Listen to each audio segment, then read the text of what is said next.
Hey everyone, with the John Deere nearing completion, I just went for a quick ride to help warm up the engine so I could drain the oil. Yep, the oil is draining right now, and I'm going to discuss the oil filter upgrade a little bit.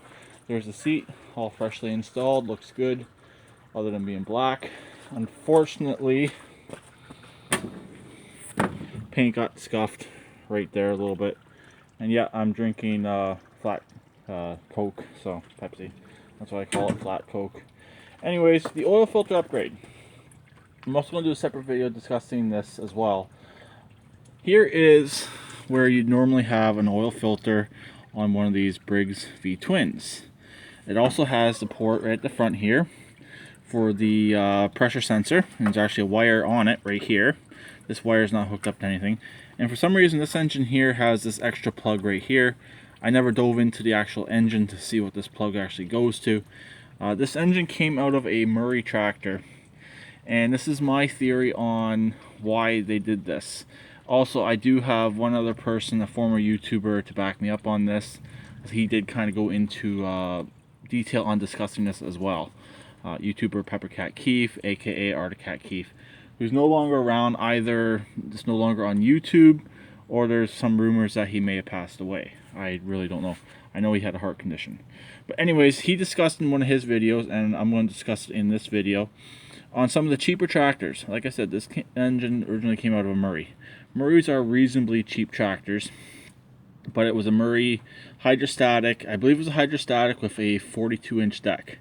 So they didn't necessarily need a oil filter, or really you need the oil filter in my opinion. They needed the larger engine, but they did not want to have to put an oil filter on. So they just put this cap on here, basically caps off the oil system. The oil system's still in there, it's still functioning, but they put this cap on here so you don't use an oil filter, and you don't need an oil filter since it's a cheaper tractor.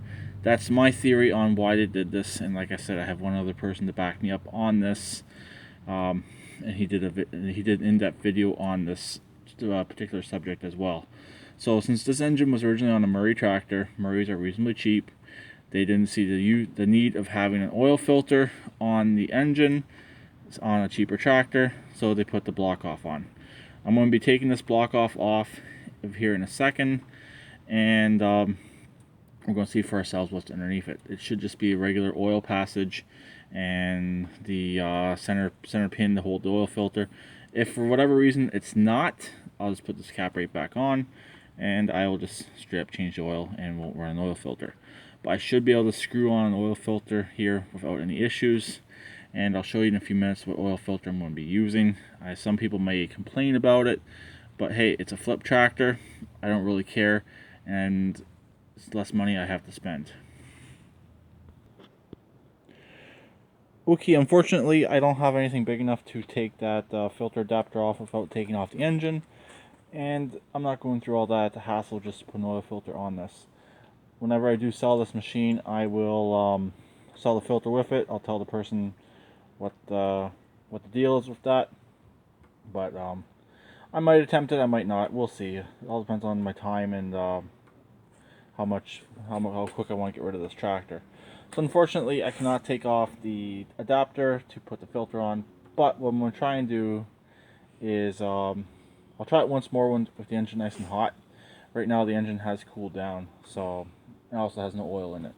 Also, by removing that, you won't get too much oil coming back out, so I should be able to get the engine nice and hot, shut it off, get that off of there, and put the filter on. I can almost do it with my bare hands or with gloves on.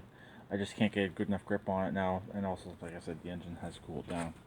So I guess that's pretty much it for this video. I'll talk to them later. Please keep redneck like always, and please subscribe and comment.